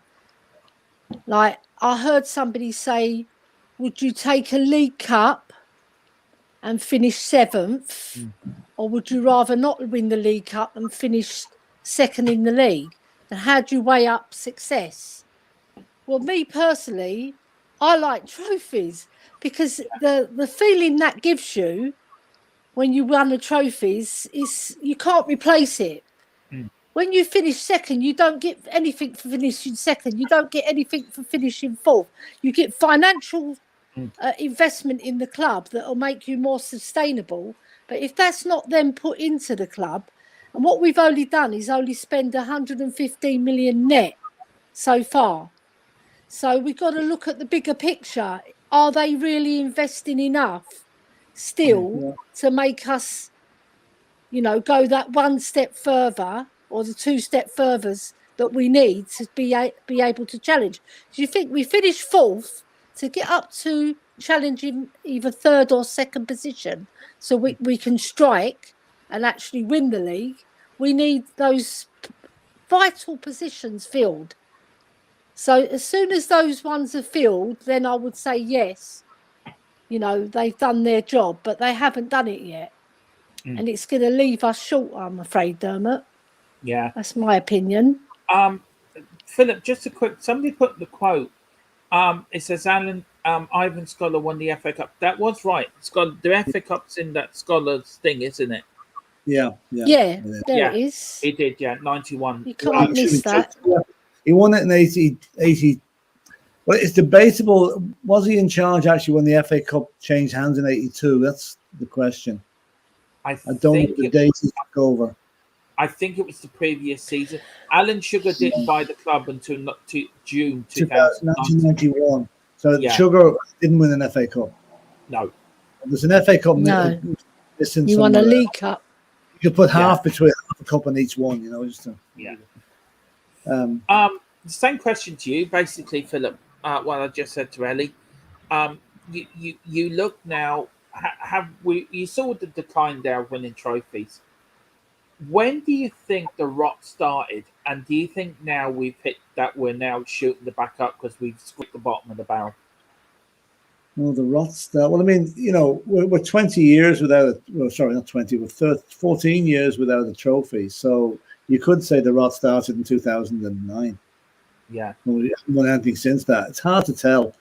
There's been, I think, our league positions since 2012-13 have been very good generally. But rarely, if any, ever outside the top 6, top 7. So from that point of view, that's good. It's the lack of trophies. You see, the sad thing is, winning of a trophy brings along the next one because you get the taste for it. That's how clubs like Man City are relentless in winning trophies year after year after year.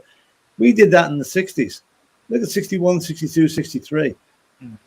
Winning all around us. Yeah. It's the lure of the trophies, isn't it, Phil? Yeah, it's the lure of the trophy. If we win a trophy this season coming, which I absolutely have no doubt we will do, or something we'll be very unlucky not to win a trophy this season, then that will be the start of a regime. Like you already see the pundits that have been writing Spurs off at the start of every season, as you see they've changed their tune. We've gone from 25-1 to 12-1 to win the title. Okay, we'll not win the title, but to be 12-1 third favourites is quite an achievement for a team that's got 6 new players coming into it. Yeah. And that's all based on Antonio Conte's past record and what they think he's going to do next. So from that point of view, I wouldn't call it a rot. I call it maybe a lack of pushing that extra mile to get the trophy. And I think that is now going to disappear this season. And we'll have a whole new different ball game. The start of next season, we'll be counting back the trophies, hopefully, Yeah, and I have no doubt that. I hope so. Still I have want to go down Tottenham High Road again and see us. Yeah, I know. Do you know what I mean? I do, yeah. We still have 30 or 40 million of that one to spend, and we've basically sold nobody yet except Bergwijn. So there is money to come in, and I'm hoping that we use that to buy another centre back and an attacking midfielder. Then I think we will be in a position to say the jigsaw is complete for this season. I'll tell you what, if Conte, I was just going to say, if Conte delivers the title to us, either this season or next season, the whole of Tottenham, he'll be given the key for everywhere, not just Tottenham, the whole of London. And he will. It's a question I've always asked, and I do feel that we will match the double win inside. I just got this feeling in my stomach that we are going to match that great 60 side. You're the maestro when it comes to the transfers and players, and do you feel, as I said, and maybe the rot wasn't one word, Philip, maybe you're right, Matt, maybe it was just a dip in our history, but do you feel with Conte now and Paratici and what they've done this summer, do you feel Spurs on the way up now, that we're on the way up to win like the league, the FA Cup, the League Cup? For me, we are, yes. Now the league, when you've got the likes of Manchester City buying all around them, the league is going to be extremely difficult. But then look at this: we were the only team last season to do the double over Man City. Yeah, right. Yeah. And we're the only team that Liverpool didn't beat last season. So and City, of course. So I'd settle next season for second or third in the league, and the FA Cup and possibly the Carabao Cup. Yeah, that's me now. A really good season and a good run in the Champions League. I'm just going to say what Conte did that for us in those 4.5 months. He transformed our team. We didn't have a fantastic style of football. Hand on heart, that's not the type of football I always like to see. I like to see offensive football, going for it, not the like the what's it called, counter attacking football. Catenaccio style. Yeah, that's not my type of football. But if it gets us the league title, I'll take it, because Conte's that sort of manager. He knows how to deliver titles. Yeah. But That's he's the proven master of it. he is. The days of Spurs being a soft touch. Yeah. You know, us lads, it's Tottenham. That is consigned to the dustbin of history at the moment, because even watching the match against Rangers last week, the physicality of that side is frightening. Even the Rangers commentators commented, geez, that's a big team Spurs have put out. Yeah. We've big, strong, strapping lads. And if you go on the pitch and you stand there and you see the likes of Harry Kane, Pierre Højbjerg, Betancourt, Romero, and Basuma looking at you, I think I'll go home. You know, one thing though, Phil, we do need a bit of creativity in our side to make us go that extra edge, because Man City, they're big as well, but they have that extra bit of class where it matters. And we've got to make sure that we sign these players. The bid was going in for Madison this week. Let's talk Madison. I hope so, because he can fit the bill. Yeah, I want to bring Izan in here, if that's okay. Sorry. Of course you can. Izan, with Madison, and as Philip said, the bid's going in this week. And where do you think we really need to strengthen in the remaining windows, the remaining time of this window? And a second question, if I can ask you this, with Spurs during their history always been a cup side, would you love us to win the FA Cup more than anything this year? Forget the league, forget the League Cup. Do you think the FA Cup's a trophy that we need to bring back to White Hart Lane? I mean, we once held the record for most FA Cup wins. Yes. I think ours now hold the record, which is pretty unfortunate. 14, flipping hell. So, I mean, in FA Cup, I think that would really unite the fan base. I think, I'd give Levy credit as well. I think he deserves credit if we win the FA Cup. That'd be a huge trophy.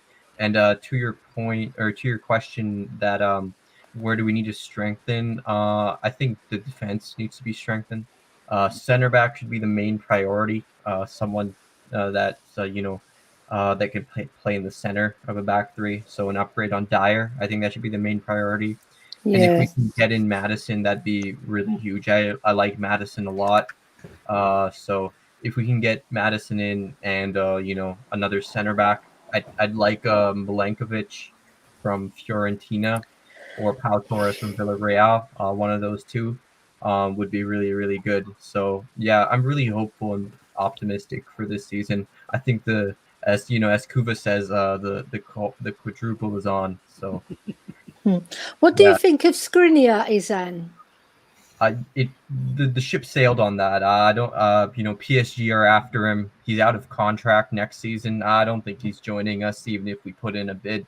He wants that PSG move.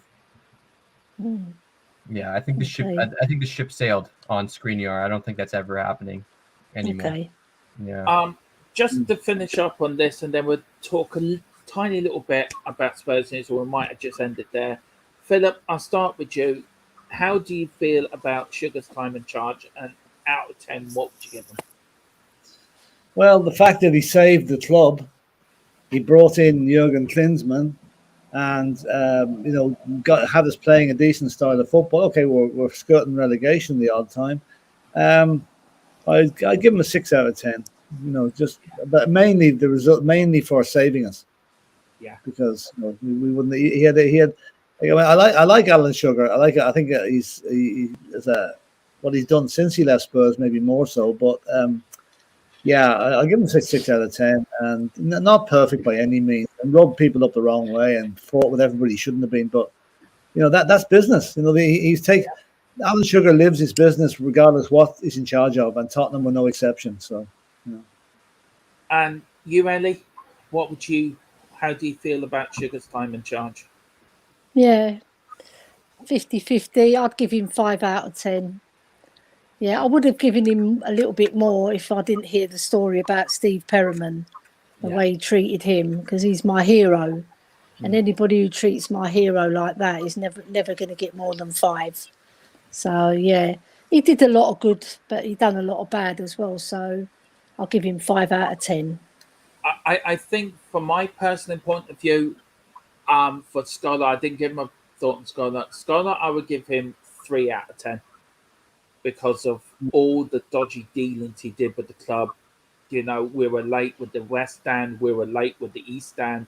We got points deductions, I think, didn't we, guys, before the start of the 88-89 season. We cancelled our home match on the morning of the game. Gaz's first game for us was away at Newcastle. Alan Sugar, I do know what? I think he gets a bad press, but for me, he saved our club. You can say he'd done a lot of bad things, but if it wasn't for Sugar and Terry Venables, we wouldn't have a club to talk about. We wouldn't be on this channel. And I think Terry Venables needs to get credit as well as Alan Sugar. I know there's things about Terry Venables, dodgy dealing, under the table. Whatever he did, apparently he did. But I think he deserves. He brought an FA Cup to us, and also he was the one who got Sugar to save our club. So, in my view, I think Terry Venables deserves as much as the credit in saving our club as well as Alan Sugar. But I would give Sugar probably a 5 out of 10, a bit like Philip. Is that? Sorry, Philip, did you want to say something? No, go on. No. Sorry. Izan, yourself, Sugar, what would you give him out of 10? Yeah, just on the basis of saving our club, probably around a 5. Looking at our league positioning, the highest we finished under him was 7th, which is quite appalling, to be honest. There's we finished 10th, 15th, 14th, really mid-table. The barren years. The highest was 7th. I mean, that's quite embarrassing, to be honest, for a club of our size. And he won us an FA Cup and a League Cup. Levy has won us a League Cup, right? So, even in terms of trophy count, it's not like he's doing much better than Levy, just an FA Cup more. I take Levy's reign of us finishing top 6, top 7 consistently over the last decade over, Alan Sugar, just one more FA Cup. So, I'd say 5. For saving our club, that's you're indebted to him forever. Him and Venables. I believe Venables wanted to take over the club, but he didn't have the money, so he had to bring in Alan Sugar. So 5 out of 10 for me. Yeah, Philip, JC is best describes the Sugar era as bittersweet. I think you would say the same. That's pretty good. Well put. Now. More or less. Well done, JC. There's one question I would love to ask you guys. I'll start with you, Philip. Do you think Venables should get more of the credit than he's got for being in that, for helping save our club? Because it seems to have got forgotten. Yeah, see, a lot of people, again, it's the old fact that he played for Chelsea routine. A lot of people sort of, that tainted his legacy a bit, if you like, because in fact he was a Chelsea lad before he came to Spurs. Yeah, right enough. I mean, Terry Venables is rarely mentioned these days. You very rarely hear his name. And I believe he's actually suffering from either dementia or Alzheimer's at the moment. So, I feel sorry for him if that is the case, He does not get he was a very important pawn in the whole strategy of saving Spurs back in 91. And his contribution has been kind of swept under the carpet because of the dominant personality that Alan Sugar is. I'd say that's probably the best way of describing it. He didn't get the justification or the handshake or the hand clap that he deserves. So again, I always liked Terry Venables. I think he was again the Del Boy of the football world, and only he was a bit more successful than Del Boy. A very successful football manager, won trophies at Barcelona. Took QPR to that cup final in '82. Took Crystal Palace from the second division to the first division. Yeah, and lest we forget that we got the great Jimmy Greaves from Chelsea as well. Yeah. So we've got to thank that club for that as well.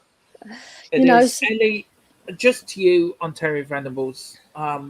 For me, he was always a favourite of mine. For me, Terry Venables for me was Crafty on the Cockney. Yeah, but he was always the pundit on the World Cup in Italian 90 or on Match of the Day, or he was always on the telly. And I love listening to Terry Venables because he does know about football. He is a footballing man. Yeah, he is. Do you think he should have got more credit? And do you think he should get some recognition? And what Philip says. I mean, I'm really sad if it, Yeah. that he's not well at the moment, and my heart goes out to him and his family. Yeah. Do you think the club should do more for our former managers? I mean, Terry Neal today. I don't know if Spurs have put anything up on the website.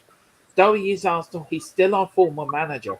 Yeah, of course. Do you think Ter- Spurs should do more? And do you think Terry Venables should get as much credit as Alan Sugar did for saving our club? Yeah, he should do. And also the style of football that he brought us, Dermot, it was so exciting to watch.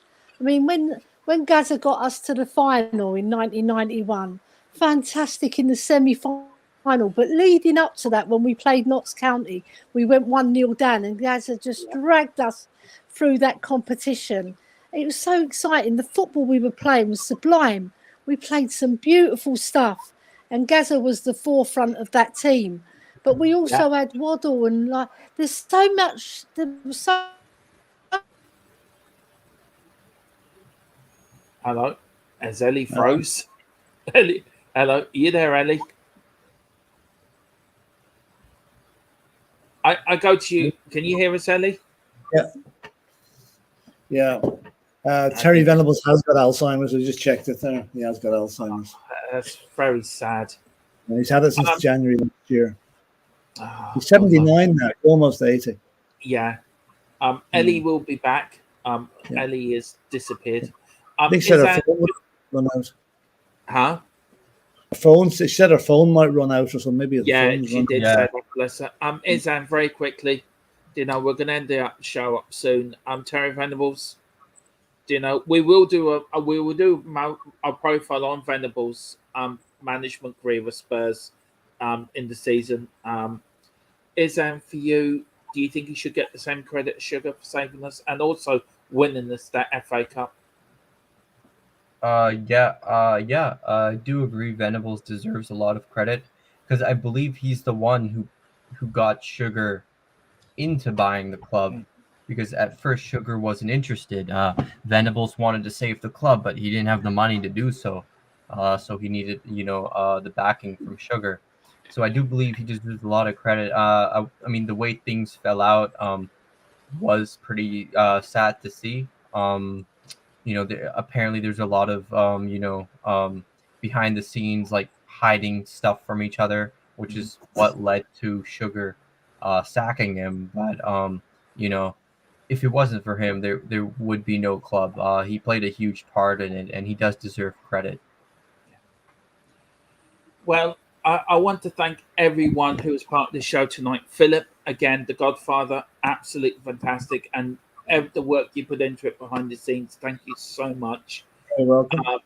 Izan, again, always lovely to have you on, sir. You are the babyface assassin of this channel. That's your nickname now, so that's going to stick to you. And also Ellie, the queen of this channel as well. If I could just say one thing, Dermot, before I go. Yeah. I know I'm hopping back to the birth of my granddaughters today. Yeah. I find it an absolutely very good omen that she was born on the day of Harry Kane's birthday. Yeah, I was just about to mention it was Mr. Kane's birthday. Very quickly, Philip, did you see a picture of him yesterday up on Twitter? No. How beefed he looks. They took a picture of him last year. Oh, I did. I saw that one. Yes. He looks really pumped up for it, doesn't he? He does. Do you think he's after some for the Golden Boot? Oh, of course he is. He doesn't want Sonny getting all the glory. No. A certain Mr. Harris will be pumped now. We'll be very, very happy with that picture. Yeah. No, he's just to finish off there. I know I don't want to mention the subject here, but apparently, if you type the name Thomas Partey into Twitter, there's a lot going on tonight. I'll not say any more than that. Oh, yeah. Oh, I'm going to do that in a minute. See, is that? Yeah, I'm not going to say anything. I'm not going to say anything on stream. Can you tell me? Can you tell me when we come off the stream? Yeah, sure. You can probably you can find it on Twitter. A lot of news agencies are reporting on it. Ellie, if you can come back, I need to speak to you in the background. So if you can come back on very quick, Catman Jess, big up Catman. Kane's going to have his best season yet. I agree with you.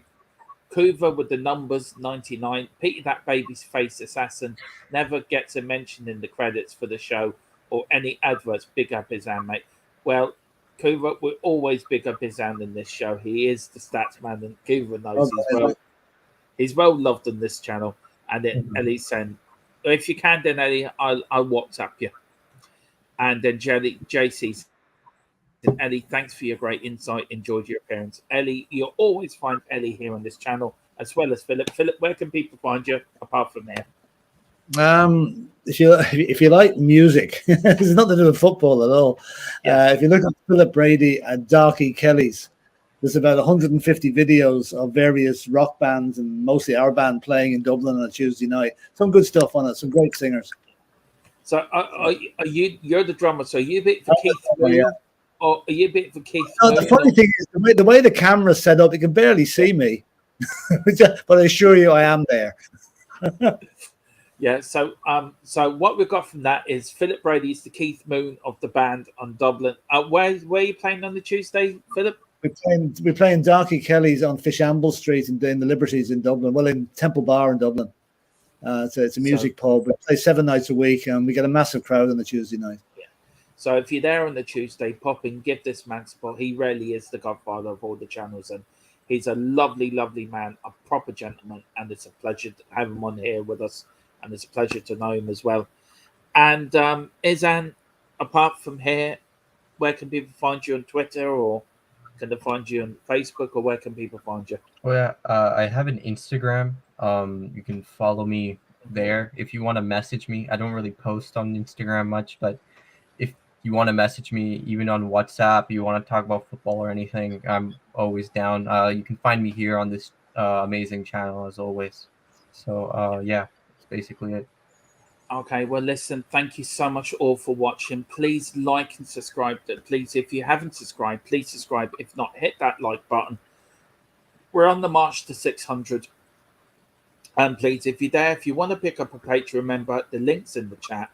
But we'll be back on Sunday with a show. I think we're doing a bit of a transfer roundup and news of the week, and also a bit of a post-match because Spurs are playing Roma on Saturday in Israel. So we'll be having to talk about that and seeing will Jose get one over us, or can Conte keep the boss on the road and finish off our last game unbeaten in pre-season. Exactly. And we've just got one more comment, and there's Giselle saying thanks to JC. Thank you all for watching. It's been a pleasure, as always, streaming and enjoying you. Whatever you do for the rest of your week, please take care of yourself. And again, rest in peace to Terry Neal, who sadly passed away today. Come on, you Spurs. Come on, you Spurs. Come on, you